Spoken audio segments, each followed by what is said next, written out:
Check one, two. All right. Got the mic going now. This podcast is really supposed to be on recording, but I'm kind of messing around, hoping I'm not wasting anyone's time. I just had a couple of things on my mind because I've been looking at a lot of videos lately. People talking about what you need, what you don't need. And one of the things that kind of struck me, what it always does when people are talking about you don't need physical keyboards because you can use virtual synths.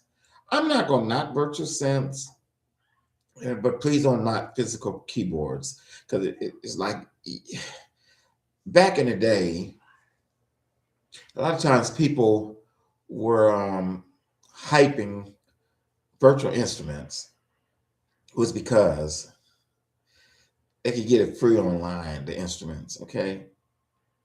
A lot of people didn't have the money to afford a physical keyboard. So, and which I don't knock them because I have virtual synths too. I just have a whole bunch of physical keyboards. Okay. Here's one thing I don't like about virtual synths. I don't like the idea that you can only play one at a time. Okay. And even if you layer or split the keyboard up, you still don't have the full use of a keyboard. I like being able to play multiple keyboards.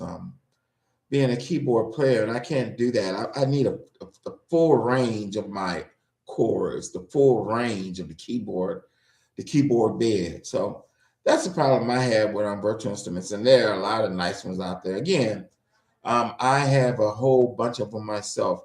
Matter of fact, I love the Moog, but I actually have a Moog physical synthesizer. So normally, getting off of the subject of physical keyboards and virtual keyboards, my thing is the bottom line is you do what's comfortable for you. I would never knock anybody's method of recording or how they do things. Um, I want to jump into a conversation that I really want to talk about. I want to go into the MPC ecosystem, the MPC environment. Oh man, that's kind of popular these days, especially since the new MPC XL is out. Well, there's a podcast I was in earlier, and I really enjoyed it. Matter of fact, I even subscribed to it, and I'm not. I don't know. I can't remember the name of it, but on one of my live streams, I'm gonna give you that name or put the link in my chat.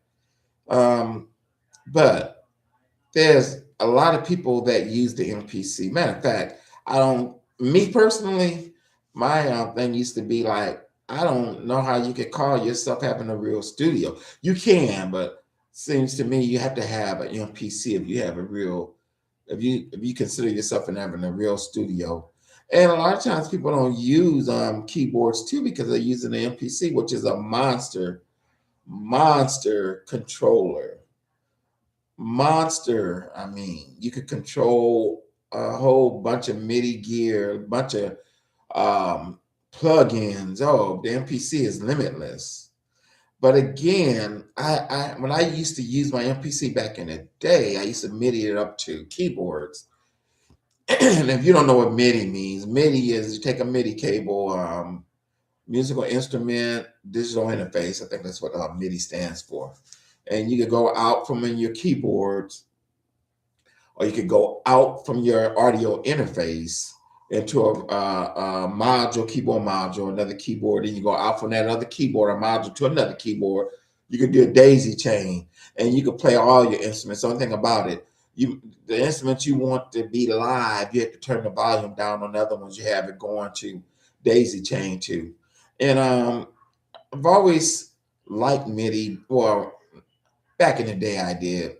They used to call me the MIDI guru at Guitar Centers. We're talking about, oh my God, in 84, 83, 84, Passport Design. When Passport Design interface first came out, that's the first, one of the first audio interfaces next to the Digital Design for Pro Tools when Pro Tools first came out. But I was in the MIDI pretty big then.